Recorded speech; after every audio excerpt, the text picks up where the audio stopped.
This is the Digital Savage Experience Podcast, hosted by Roman Prokopchuk, bringing you all things digital marketing, tech, business, and motivation.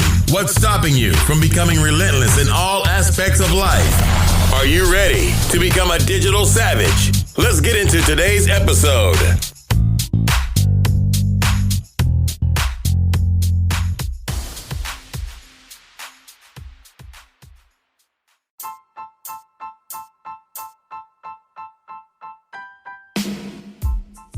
Hey everyone, this is Roman Prokopchuk, and this is the Digital Savage Experience Podcast. Today I have with me Sean Dustin. He's the host of the Nowhere to Go But Up podcast. Thanks for joining me today.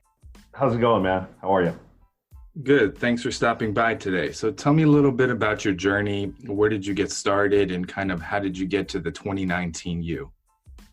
All right. Well, probably we'll start back when I was a kid. I grew up in an abusive household. I was a latchkey kid, so I had no supervision or no discipline from the third grade on until I left the house. I was in and out of schools and living situations. I made an attempt to live at my dad's. That didn't work out. My parents split up when I was about 5 years old, so moved over to my uncle's. That didn't work out. Ended up in a group home after I got locked up. Kid, probably about 16 years old. So we're going to skip over that part right there and move into when I was in Sacramento. That's when most of the trouble started. So when I was in Sacramento, I was on meth and selling drugs, and I was in the party scene out there with nightclubs, strip clubs, and raves. That's what I did Tuesday through Sunday. Just sold drugs and went to clubs and just kind of, whatever it took for me to get out of actually having to have a real job. That's what I tried to do. And I stayed there for 6 years, met up with my first daughter's mom, who was a stripper in Sacramento, and then we decided to move to Vegas. Worked on and off there. Like I said, had a daughter in 2000, split up with her, lost parental rights. The last time I actually saw that daughter was 18 months old.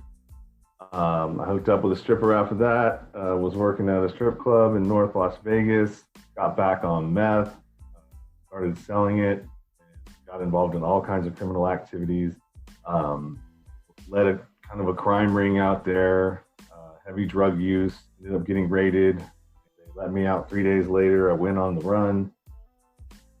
And then went on a run and finally got arrested in 2004, convicted in 2005, got released after 3 years doing time in state and federal prison. Moved back to the Bay Area to my mom's in Pinole. I struggled with PTSD from prison. In 2007, got into the union. Hit the Great Recession in 2008. Unemployed, back on meth, went AWOL from my marriage at the time, my life, ended up doing credit card fraud, and this time I was on parole from the federal system, and I ended up doing a 90-day violation. Went into a men's drug rehab for 90 days, got another violation. Went to a facility called RCCC in Elk Grove for 90 days.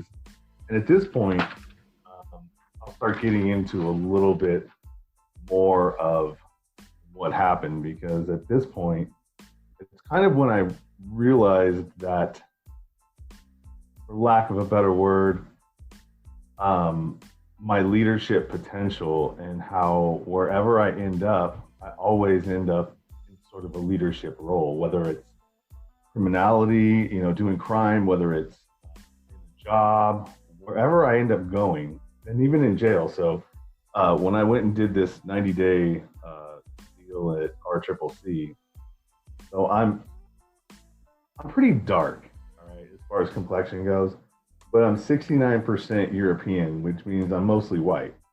But to look at me, you would immediately think that I was Hispanic or Latin in descent. So it's really confusing to people, and it was confusing to me growing up as well. So what happened when I was at this place, if you're anybody that doesn't know what it's like being in jail or prison, every race has a person who is the representative for that. So if you're white, you got somebody that represents your side. If you're black, you got somebody that represents your side. And when I was in this particular situation, I ended up becoming the leader of the white guys. This dark ass dude. I mean, not really dark. Like, I'm not black, but I mean, I'm darker complected, and definitely the more time I spend in the sun, the darker I get. So you got this guy leading these white guys, and it was just such a weird thing to me. But it also it made me realize that, hey, you have a kind of like I wouldn't say it's a gift, but it's like a knack for constantly putting yourself in leadership positions, doesn't matter where it is. And so when I ended up getting out and finishing that is when that was like 2010. So I started turning it all around then. I got tired of actually disappointing everybody, disappointing myself, always in situations that were chaotic, and just basically just not a good person, not somebody who I would want any of my daughters to date, not somebody who my parents could be proud of, not somebody that I respected. When I looked in the mirror, I didn't think, dude, you're a good guy, man. Fucking good things are gonna happen for you. That never crossed my mind. So what ended up, I think in 2007, like I said, I got into the union. I barely was able to stay in the union through all of this stuff that was happening and these violations and everything else. They let me back in. From that point on, I just started making small goals for myself and achieving them, building up my confidence, building up my self-esteem.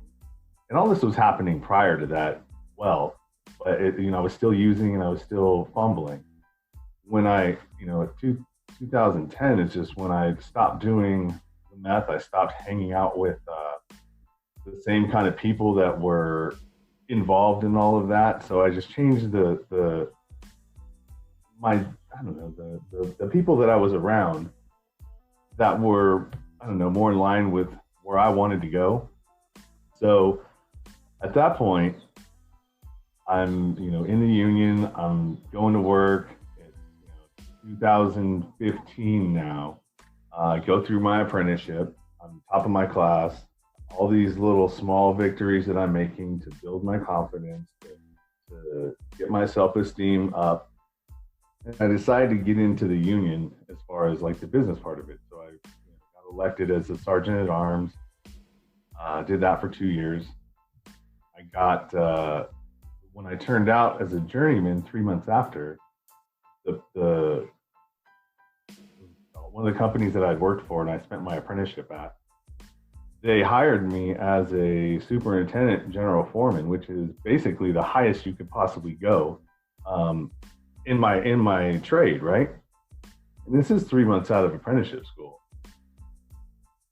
So that's a pretty big accomplishment. I don't think that'll ever happen again, because hindsight, I didn't help myself. I should have just turned that job down, and because it taught me how to do a part of a job that you're not supposed to get to until like you've spent 20 or 30 years in the trade. I managed to do it very quickly, and it showed. There was a lot of things that I didn't know. I relied on a lot of people. I mean, I had, luckily I could figure out how to get the job done and do what I needed to do by talking to other people that I'd worked for in the past, and they helped me out. But it is not what should have happened. All I did was basically hurt myself instead of help myself, because if I had not taken that job and done what I was supposed to do, I would, be more skilled as a journeyman in that craft. Instead, I learned how to run manpower and learned how to do, business type of stuff and running office deals, and just not learning the things that I should have. So that ended up going away. I brought in the wrong person. I was inexperienced. It lasted for about 18 months. Taught me a lot, but it also helped me. It hurt me a lot. So after that, I went back. I mean, that was kind of an eye-opening experience, and it also tied into one of the problems. Just because I wasn't using drugs, other issues that you have that manifests itself in other areas in your life. So with me, it was anger. So part of why I got let go from that is I didn't deal with things in the correct way. I was still kind of dealing with those with the street mentality and like a prison mentality, bringing that into a workplace, which was, most people just don't know how to deal with that. And so that started showing up, and it showed up every once in a while. And it was something I was never dealing with. I would just push it away, or consequences would happen because of it. I would ignore it and just try to not deal with it. So we're in 2015 now. All right, I've decided to make a complete change. And all of these small accomplishments are playing a big part in that. And I get in as I get elected as a business, not business, but a executive board member and a trustee for my local. And I've been doing that for the last 2 years. Along the way, I mean, I've just been doing all kinds of other stuff.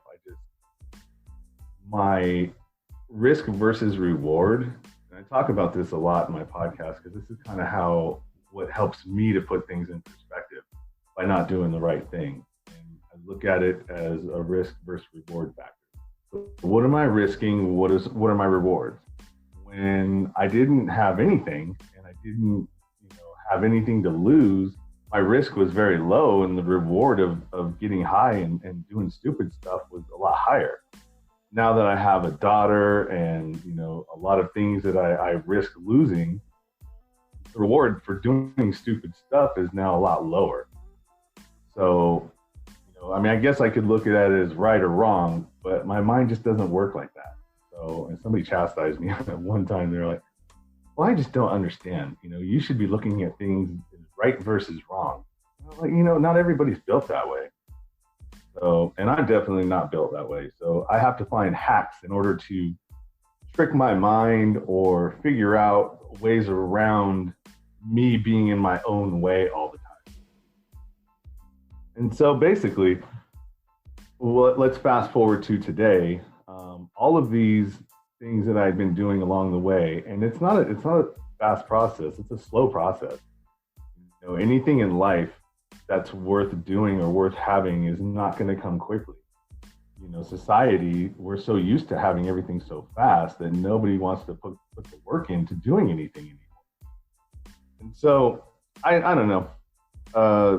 I'm on a trajectory now to possibly be a business agent for my local. I started this podcast. I have I'm a licensed drone pilot. So I do real estate photography for real estate agents and listings. And this podcast is basically my attempt at trying to right a lot of the wrongs that I did in my life, figure myself out, help other people at the same time by bringing stories like my story and other stories, like, from PTSD to weight loss to whatever the bottom is in your life that you've dealt with or that you've struggled with, or any problem that you had. I want to hear from those people and figure out how they got through it. I talk to other people in between things that I'm interested in or things that I'm currently struggling with. Like I have a interview set up with a anger management host of a podcast. I want to know about my anger and how do I deal with it. So I mean, basically, this is a journey. This podcast is a journey for me and the people that are listening to it, because they get to kind of follow along as I figure out my situation, my life, and how I'm progressing forward. If that makes any sense. Yeah, it does. And then, like you said, everything's a journey. And in 2019, people just see the results and want that instant gratification and don't necessarily see all the stumbles and all the pivots and the heartaches and the failures to get to the point where somebody is. So I try to do that as well, creating a platform and helping people get their stories out, the things they went through to get to where they are now. And obviously a person is constantly improving and constantly changing. So it's an everlasting, ever-changing trajectory, and people look at it like, okay, I have a goal, I'll reach that goal and I can go retire and sit on a white sand beach. They're going to end up getting bored or not happy and not satisfied with how they got there.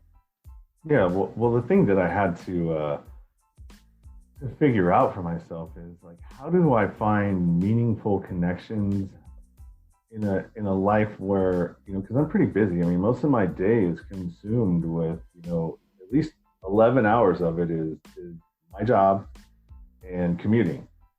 Then I have my daughter Monday through Friday from 3 to 6, sometimes 5, but most of the time it's 3 to 6. So to do this podcast, I have 30 to like 10:30, 4 hours to fit in either doing interviews, putting editing stuff to put shows out, and also trying to find a way to go to the gym because that's something that I need in my life as well. So, I mean, there's just really not a lot of time in my life right now to do the things that I need to, like to address all the things that I'm trying to do. And so I'm really having to step back a little bit and reevaluate. And that's a big part of being successful and doing these journeys, is that you have to be willing to take a look at yourself, take a look at what you're doing and make adjustments. Just because you're getting close to a goal, you still have to readjust and like, okay, well, I'm getting close, but I mean, what am I lacking? What's going on over here? I mean, it's a constant thought process and where you're going, especially if you've gone through stuff like I have, or have been through anything really that's helped shape your life in a negative direction, and you're trying to change that direction and your mindset and your thinking and everything else into a more positive, constructive path. No, I agree. And that's the direction that I'm coming from as well. So what motivates you to succeed in 2019? What's kind of your guiding compass?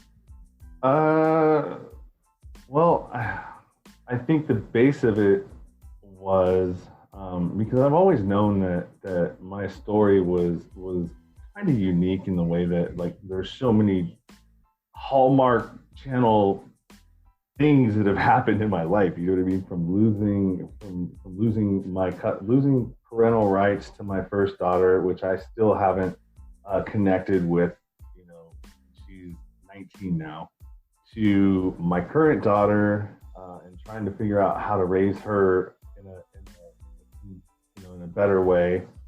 To just like all these different things that I've been through that I kind of draw from to push me forward. And I always keep in the back of my mind that, look, keep your ego in check, all right? Because for me, my ego can definitely come out and try to take over and control everything.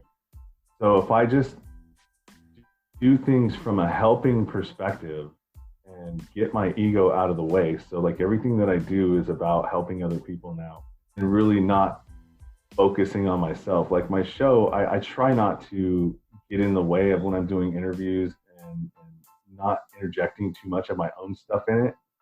Because when I do these guest spots, I mean, that's when, I have the opportunity to express myself and what my issues were, and these are what are going to help other people.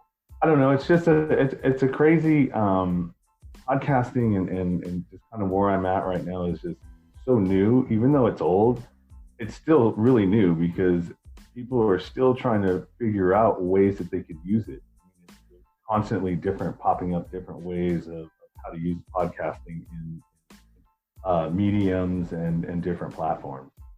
No, I agree. And I think the audio medium is superior in the sense that audio is the only thing you can do while truly multitasking. Like you can't drive and, read or look at a picture or watch a video, but you can put, on your Bluetooth a podcast and listen to it and get value out of it, or do something like work out at the gym and listen to a podcast. So it's truly superior in that sense. Yeah, and we're going back to a medium that was the beginning of all the mediums. Our grandparents were, in families, 40, however long ago, that TV started. Before that, everybody gathered around the radio and they listened to it. It's just crazy how everything tends to circle back around in life. Everything cycles. Yep, I agree. So what's one thing that you may have had as a flaw, that you saw a flaw in yourself that you've taken and rebuilt and use it to your advantage today? Oh, that was a good one. And I had a little bit of trouble with this one, trying to figure it out. I never really thought about it in that way. But I think the best way for me to explain this one is, in the past, I've always tried to find ways of getting out of working, or allowing myself to be as lazy as I wanted to be and not have to worry about anything, however that manifests itself. Learning how to game the system. And so I think in that sense, I've just kind of learned how to turn it around and make it into something that can work for me instead of against me. So the best way to explain that is like podcasting, right? So you take this and like you have an idea, or you have something that you're trying to do, like a promo thing you want to do. A lot of this is just throwing darts. You throw darts here, you throw a dart over there, you see what sticks, and you kind of mold what you need to do in that way versus to kind of narrow down your targets. I used to do that as well when I was trying to figure out in different situations, like when I was doing carding. So that's like doing credit card fraud, when I would press out my own cards and do the numbers and then try and code the back. And in that same sense, it was sort of the same way, because you would have to go into different stores, you'd have to go into different places, and you're throwing darts and you're seeing what sticks with what it is that you're trying to put out there. So I just sort of figured out a way to twist it around and make it work for me. My skills as a natural leader, that's where I constantly gravitate to. Instead of leading people in a direction that was beneficial for me, I want to lead people in a direction now that's beneficial for humanity. You know what I mean? And I take myself out of the equation. At some point, yeah, if all this stuff takes off and does what it may do, after 5-10 years, because it's not a sprint, it's a marathon. And I'm finding that out as I'm watching my downloads through the analytics, that it's not quick, and you can see those darts that are sticking because your listenership pops up. If one of those ideas that you have stuck, and you've got like 15 listeners off that one promo, you can kind of find out where it is. So I'm just using all the things that I did in the past that were not beneficial to me and caused a lot of negative consequences. I just figured out how to twist those around and turn them into more positive ways of dealing with things. Yeah, and I think with leadership, there's not, I don't think, enough true leadership that's kind of like selfless. So oftentimes it's management versus leadership. So if you're in an authority role, or even if you're not, you can be a leader if you're, a janitor per se, based on how you invoke and what you show to other people. And basically, like myself, in terms of leadership, I like to kind of jump in the trenches and do what I need to do to get the job done or succeed. So in that sense, I think leadership is truly important. And the idea of leadership in 2019 is kind of this changing notion where, for me at least, I want to leave a legacy and pass as much information and knowledge along from my experiences and what I've learned. So it's kind of where I stand with that. Yeah, I completely agree. So I used to say to people that, oh yeah, I'm an alpha. And when I actually would mean that I'm a leader. So I guess in 2019, if you say you're an alpha, that's like a red flag for something. I don't know. That's kind of awkward to me, because when you think of a leader, you think of leaders of a pack. Of animals, that's the alpha male. He's the one that's doing all of the, you know what I mean? So I would have, likened it to that. But nowadays it's a bad term to say you're an alpha. So I'm just a leader. I tend to lead, and I like to be in the trenches as well. I think that the only way that anybody can lead, anybody follow them, is you have to be willing to engage in these activities, the areas that you're leading on your own.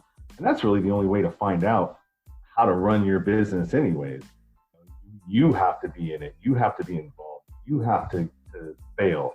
You have to figure out all the mistakes that you've made and how you can streamline things a little bit more efficiently. You have to have gone through that. There's no way that you can plan for everything, especially in a business. You can't plan. You can kind of plan out the business to get the money for it, but the actual business is not going to be the same one as you planned out, because there's going to be all kinds of different things that come up, stuff that happens that's gonna shape that business into what it is. And by being there in the trenches, you have a better idea of what your business is and how you can, implement having other people and training them on doing what you need to do. I agree. So what's one piece of advice you can leave with the audience, either personal or professional? So there's, the three industries that I've gotten myself into, which was a mechanical insulator by trade, which is in the energy conservation industry, real estate, licensed drone pilot, aerial photographer, and then a podcaster. So of these three industries, all of them kind of have similar type of things that are involved in them. And the advice that I can give is, if you don't like to work, figure out a way to do something that doesn't feel like work, and then figure out a way to monetize it or make money at it. Because at the end of the day, which pushed me into podcasting in general, is I didn't like doing the job that I currently have. It's not that I don't like doing it. Just my age is going to keep me from doing, being involved in labor. Because I'm 45, I still got 20 years.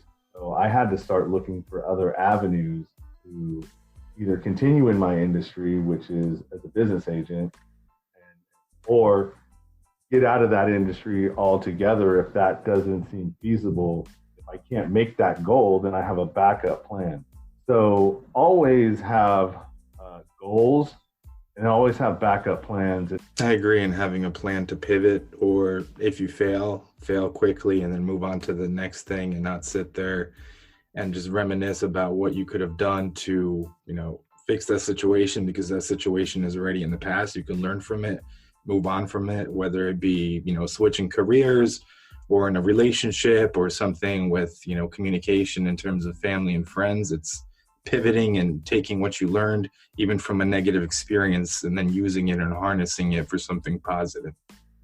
Yeah, all the magic in failing is in failing. You know what I mean? That's where all the good stuff is, man. And every time you fail in life, or you fail in something, it's an opportunity to learn. It's an opportunity to figure out what you did wrong. And if this is something that you want to continue, okay, well, what direction do I have to go now? What changes do I need to make? Where do I need to adjust to overcome that obstacle, and then proceed forward, and then never make that mistake again? I agree. And in periods of kind of struggle or hardship or failure, that's when ideas get refined and defined. That's when things get invented. That's where companies get founded. So nothing ever happens in kind of like, the ideal situation in terms of, I like using the analogy of a sailor. A sailor doesn't become a hardened sailor in calm seas. He has to go through the storms to, become truly a great sailor. Absolutely. And then, and to tag on to your analogy, when you're going in a long direction and you're at sea, all you got to do is make a small adjustment. And that small adjustment over time will end up taking you right where you want to go. Because when you make these huge adjustments, you know that you're going to have time, you could overshoot it. So always make small adjustments, revisit, small adjustment, revisit, small adjustment, revisit, and just keep repeating that until you get to that goal. And eventually you'll get there. And sometimes it even happens faster than you even expect, because once you're in it, you're stirring things up, and the things that are going out, a lot more people are catching and shooting right back at you. Because at the end of the day, we're all just energy. The universe is what's running this thing. We're just beings that are putting energy out into the world. And, depending on how good that energy is and how much you're putting out, really depends on what's coming back at you. You have to be open to receiving what's coming back at you in order to kind of propagate where you want to go further. It's really kind of crazy, but when you start looking at things that way, a lot more things start happening for you. I agree. And I think there's only so many things you can control. So what is in your control, you can do to your best ability and position yourself to succeed, and everything else will fall into place one way or another. Yeah, absolutely. You just have to trust yourself, trust the process, and trust that as long as you're doing the right thing, the right things will happen for you. I agree. So I really appreciate you stopping by today. Can you let the audience know how they can find you or anything else you have going on? Yeah, absolutely, man. My podcast is called Nowhere to Go But Up. It's on iTunes, Spotify, Stitcher, and most major podcast platforms, except for iTunes, because they make you wait for 2 months. So that'll be coming here soon. My Instagram is at Nowhere to Go But Up Now. My email is nowheretogobutupnow@gmail.com. YouTube is Nowhere to Go But Up, spaces in between the words. Twitter is at But Up Now. My Facebook, you can reach me on, is Sean Dustin. I have a Facebook group for the podcast, which is Nowhere to Go But Up Podcast, groups in Facebook. I have a podcast page, which you can leave messages on each episode, which is nowhere to go but up now.libsyn.com. And then last but not least, I started a Kickstarter campaign to add video and website and do some upgrades to equipment to allow me to go video. So go to kickstarter.com, hit the search tab, and punch in Creating a Personal Development Podcast. If you listen to my stuff and you decide you want to be a contributor. Other than that, that's pretty much, and if you don't want to, the easiest way actually to get to me is hit my Instagram page at Nowhere to Go But Up Now, and then there's a link tree in my bio, which will take you to most of these. Awesome. Thanks again for stopping by.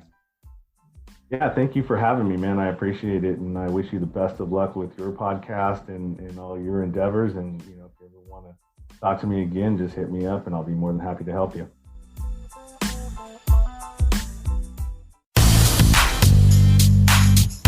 This podcast has been brought to you by Nova Zora Digital. Find out how Nova Zora Digital can help your company grow online. Learn more at novazoradigital.com. Until next time, all you digital savages.